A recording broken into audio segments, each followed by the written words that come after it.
Nous vivons dans une société dans laquelle les médecins sont au chômage.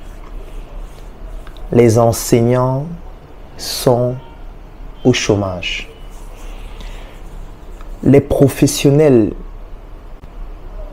de plusieurs secteurs d'activité se retrouvent en sous-emploi ou alors tout simplement ne bénéficient pas d'un emploi de qualité avec des conditions de travail optimales qui pourraient leur permettre de s'épanouir, de vivre au lieu de survivre au quotidien.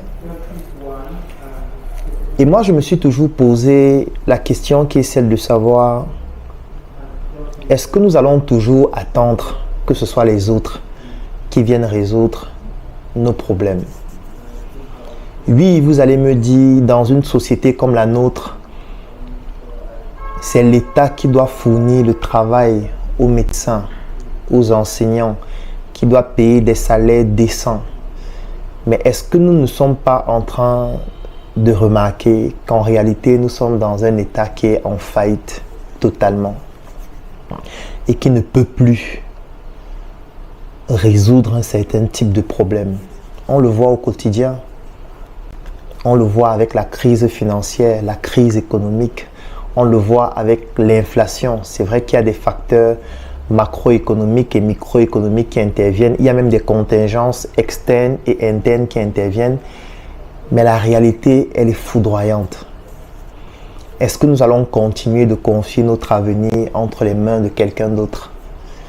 Parce que lorsque vous confiez votre avenir entre les mains de quelqu'un d'autre, ça veut dire que vous donnez à cette personne le pouvoir sur votre vie. C'est un peu comme si vous vous dites, pour que je puisse être heureux ou heureuse, cela devrait venir de mon mari, ou alors de ma femme, ou alors de mes collaborateurs, ou alors de mes amis. Ça veut dire que vous confiez la responsabilité de votre statut de quelqu'un qui doit être heureux entre les mains de votre ami, de vos collaborateurs, de votre conjoint, de votre conjointe. Ça veut dire que vous transférez le pouvoir qui était le vôtre entre les mains de quelqu'un d'autre. Ça veut dire que votre bonheur va dépendre de l'humeur de quelqu'un d'autre, va dépendre du comportement de quelqu'un d'autre, va dépendre de ce que l'autre fait. Ça veut dire que vous perdez le pouvoir sur votre vie parce que vous avez confié le destin de votre vie à quelqu'un d'autre. Si vous confiez le destin de votre carrière professionnelle à l'État, ça veut dire que vos émotions vont fluctuer en fonction de comment l'État se comporte vis-à-vis de vous. Si ceux qui gèrent notre État sont contents, vous seriez content. S'ils sont fâchés, vous seriez fâché. S'ils organisent un concours, vous seriez content si vous réussissez à le passer.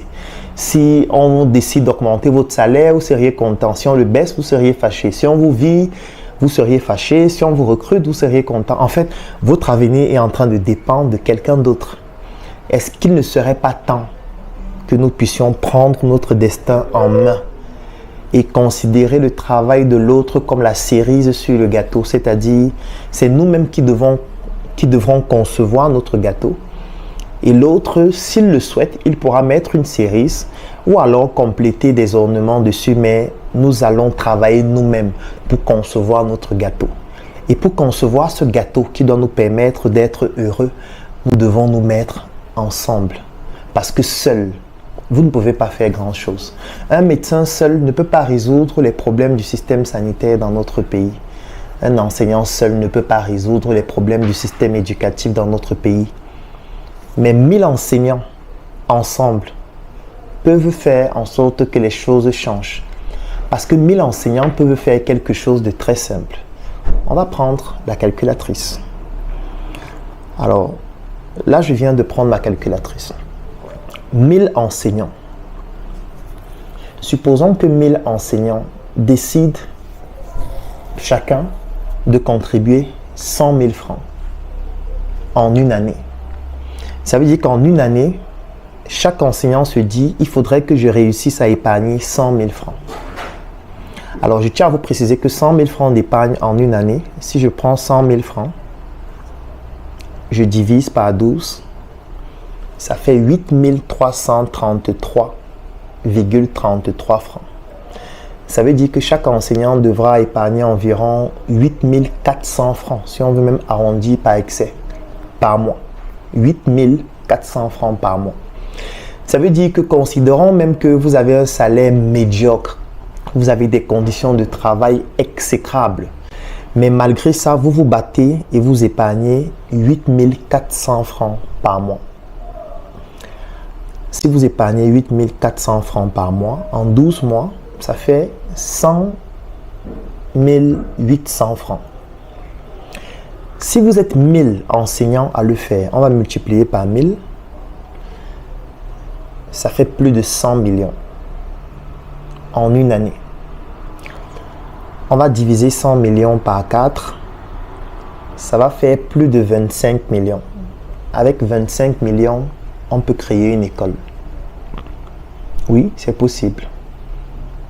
Ça veut dire que si 1000 enseignants décident de se mettre ensemble, chaque enseignant épargne 8 400 francs par mois.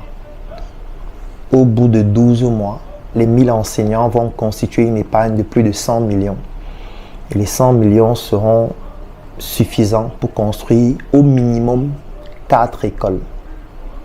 Les 4 écoles vont recruter les mêmes 1000 enseignants pour enseigner dans ces 4 écoles. Il y en aura certains qui seront enseignants de français, enseignants d'anglais, enseignants de philosophie, enseignants même vacataires en fonction du niveau de chacun. D'autres seront proviseurs, d'autres surveillants général, d'autres censeurs, d'autres enseignants de sport, d'autres seront dans le conseil d'orientation. Ça veut dire que cet argent qui a permis de créer ces écoles va encore permettre de recruter les mêmes enseignants, va encore permettre de payer les mêmes enseignants parce que ces enseignants vont être les haut-parleurs sur le plan du marketing de ces 4 écoles. Parce que qui mieux qu'un enseignant pour orienter les parents à venir fréquenter dans une école parce que ces enseignants sont compétents et sont en contact avec les parents et les élèves au quotidien. Ces écoles vont générer un chiffre d'affaires chaque mois qui permet de payer les enseignants, qui permet d'épargner encore de l'argent chaque mois afin que l'année qui suit, au lieu de 4 écoles, nous puissions créer 4 autres écoles pour que ça donne 8 écoles, pour que ça crée une chaîne d'écoles.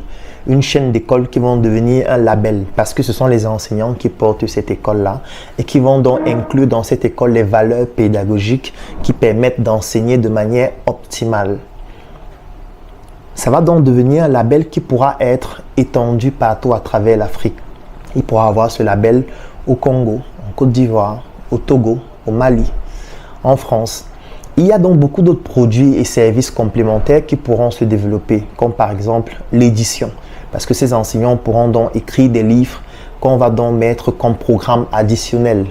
Ces livres vont être imprimés par une imprimerie qui appartient toujours au collectif des enseignants. La maison d'édition appartient au collectif des enseignants. Les enseignants pourront créer un atelier de couture qui va coudre les tenues que les élèves vont porter. Il y aura beaucoup d'autres produits et services complémentaires qu'on pourra proposer. Et qui va donc gagner? Ce sont ces enseignants. Maintenant, si la cerise sur le gâteau, qui est dont l'État vient dire, ok, nous allons subventionner votre école, nous allons vous aider avec par exemple tel matériau, nous allons par exemple contribuer à développer tel secteur de votre école, ce sera juste la cerise sur le gâteau. Mais le gâteau aura été constitué par vous les enseignants, vous-même. Vous auriez enlevé le pouvoir que vous avez confié aux autres et vous auriez pris ce pouvoir vous-même pour développer vous-même vos propres projets. Moi, quand j'ai fini la fac de médecine, c'est ce que j'ai fait. Avec des projets comme SOS Médecins Cameroun, avec des projets comme Médecin 2.0. Donc, je ne suis pas en train de parler de quelque chose qui est utopique. Je parle de quelque chose que moi-même j'ai réussi à réaliser avec des collègues. Est-ce que c'est facile? Non. Si c'était facile, tout le monde le ferait. Est-ce qu'il y aura des problèmes d'ego? Oui. Est-ce qu'il y aura des difficultés dans le management? Oui. Est-ce qu'il y aura parfois des détournements? Oui. Est-ce qu'il y aura des challenges? Oui, comme tout projet, comme toute réalité, comme la vie. Si nous sommes des humains, c'est tout à fait normal que nous ayons des failles. La faille montre que nous sommes humains, nous ne sommes pas divins, tant que nous ne passons pas de la vie à la mort. Donc, c'est tout à fait normal que dans un projet de ce type, il y ait des challenges. Mais est-ce que c'est parce qu'il y a un challenge qu'on arrête? Est-ce que c'est parce que l'enfant, en essayant de marcher, tombe qu'il arrête de continuer d'essayer jusqu'à réussir à marcher après quelques mois? Non. C'est donc un plaidoyer pour que vous, enseignants, vous, médecins, vous, ingénieurs, vous, professionnels qui êtes au chômage et qui ne comprenez pas pourquoi on ne vous recrute pas, arrêtez de confier votre pouvoir aux autres. Prenez votre pouvoir entre vos mains. Mettez-vous ensemble et réalisez quelque chose de grand. Et c'est parce qu'il faut se mettre ensemble pour réaliser quelque chose de grand et que tout le monde n'a pas forcément l'aptitude pour le faire que nous avons décidé de créer un groupe qui s'appelle le CNBG, le Claudel Nombissier Business Group. C'est un groupe qui comporte près de 1000 Africains répandus partout à travers le monde aujourd'hui, dans lequel nous partageons notre savoir-faire. Nous faisons un retour d'expérience sur nos activités au quotidien. Nous permettons aux autres Africains de ne pas commettre les mêmes erreurs que nous. Nous partageons nos opportunités. Nous permettons aux autres membres de gagner des marchés ou alors nous offrons la possibilité de pouvoir mettre à la disposition des autres membres nos compétences pour leur permettre de pouvoir résoudre des difficultés dans leurs projets. Nous publions des chroniques au quotidien qui permettent à chacun des membres de pouvoir se mettre à jour, de se documenter, de s'actualiser et de pouvoir comprendre quelles sont les nouvelles opportunités à saisir. Mais surtout, nous mettons sur pied des projets que nous développons ensemble. Parmi ces projets, nous avons la tontine structurelle africaine que nous avons démarrée. Nous avons le projet Njuka, qui est une industrie agroalimentaire. Nous avons le projet Smart City, où nous sommes en train de construire des logements qui vont être mis en vente pour permettre à des personnes d'avoir des logements de qualité. Et il y a d'autres projets qui viendront au fur et à mesure de ce type-là. Vous aussi, si vous ne savez pas comment faire, vous pouvez nous rejoindre pour vous inspirer de ce que nous faisons. Mais surtout, vous pouvez le faire vous-même, entre vous enseignants, entre vous médecins, entre vous ingénieurs. C'est tout à fait possible. Et si vous rencontrez des difficultés, si vous ne savez pas comment procéder, si vous ne savez pas par quoi commencer, écrivez en commentaire « Je souhaite rejoindre le CNBG » ou alors « Je souhaite rejoindre le Claudel Nombissier Business Group » et vous pourriez vous inspirer de ce que nous faisons afin de pouvoir vous aussi l'appliquer dans votre secteur d'activité. Et étant donné que nous sommes sérieux, et nous avons besoin des personnes sérieuses pour réaliser des choses sérieuses, nous avons décidé de faire en sorte que ce ne soit pas un groupe qui soit ouvert à tout le monde. Parce que quand quelque chose est ouvert à tout le monde, ça devient quelque chose de quelconque et du coup, ce n'est plus intéressant. Donc l'accès à ce groupe coûte 120 000 francs pour 12 mois pour toutes les personnes qui résident au Cameroun. Et si vous êtes à l'extérieur du Cameroun, ça vous revient à 200 € tous les 12 mois. Si c'est une opportunité qui vous intéresse, si vous souhaitez enfin prendre le pouvoir sur votre propre vie, afin de ne plus laisser votre vie sombrer dans les mains des autres, ou alors dans la providence, rejoignez le Claudel Nombissier Business Group en écrivant tout simplement en commentaire « Je souhaite rejoindre le Claudel Nombissier Business Group » ou écrivez en inbox ou contactez-nous ou passez dans l'un de nos sièges. Nous avons 2 sièges dans la ville de Yaoundé. L'un qui est le Nombissier Resource Centers à la nouvelle route Bastos. Vous allez voir l'immeuble Y Building au 3e étage. Le deuxième siège à Yaoundé, c'est au carrefour Isakam. Vous allez voir le siège de la Startup Academy. Nous sommes situés à Douala, à Ancien Number One, plus précisément à Aqua, non loin de la douche. Vous allez voir le siège de la Startup Academy. Nous sommes situés à Tchang, au marché photo. Vous allez voir le siège de la Startup Academy. Nous sommes situés en Côte d'Ivoire, dans une prestigieuse commune qui s'appelle Cocody. Vous allez voir le siège de la Startup Academy. Nous avons des représentations dans plusieurs autres pays en Afrique. Donc, vous pouvez passer aussi de manière physique dans l'un de nos sièges. À Douala même encore, nous sommes situés toujours à côté de Bercy. Bercy, vous allez voir le siège de The Factory et de Startup Cosmetics. C'est situé juste à côté de Bercy. Encore là-bas, vous pouvez nous retrouver physiquement afin qu'ensemble, nous puissions bâtir des projets d'une envergure beaucoup plus importante. Donc, écrivez en commentaire « Je souhaite rejoindre le CNBG » ou alors contactez-nous inbox et nous allons entrer en contact avec vous pour vous permettre de pouvoir enfin prendre le pouvoir sur votre propre vie et développer des solutions qui vont vous être utiles à vous en premier. Mais sachez que pour le faire, il faut qu'on soit ensemble. Écrivez-nous en inbox, écrivez en commentaire pour nous rejoindre. Et surtout, portez-vous bien. Le Business Group, c'est un groupe que nous avons créé qui est sur Telegram. et qui bientôt sera disponible en application Android et iOS, dans lequel je produis des chroniques chaque matin sur des thématiques business. Chaque week-end, tous les membres font du networking en partageant leurs opportunités, leurs affaires et leur business. Et nous avons une tontine que nous faisons ensemble qui s'appelle la tontine structurelle africaine, qui permet à ce qu'on cotise de l'argent et puis on implémente des projets de grande envergure. Des projets dans le domaine de l'immobilier, de l'industrie et ainsi de suite. Donc voilà globalement ce que c'est. Ça coûte 10 000 francs par mois pour ceux qui veulent y adhérer. Et lorsque vous payez 12 mois, c'est-à-dire 120 000 francs, vous avez la possibilité d'être éligible pour faire la tontine avec les autres membres du groupe. Aujourd'hui, nous sommes à 800, peut-être 850 membres, et je pense ce matin. Donc voilà, globalement, c'est ça. Okay. J'ai vendu mon lit, mon frère. J'ai arrêté de dormir, ma sœur.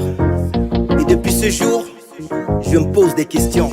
Je remets tout en question. Je suis né en Afrique de père et mère nucléaire. Eux aussi, ils sont nés de leur père et mère nucléaire. Dans mes veines coule le sang.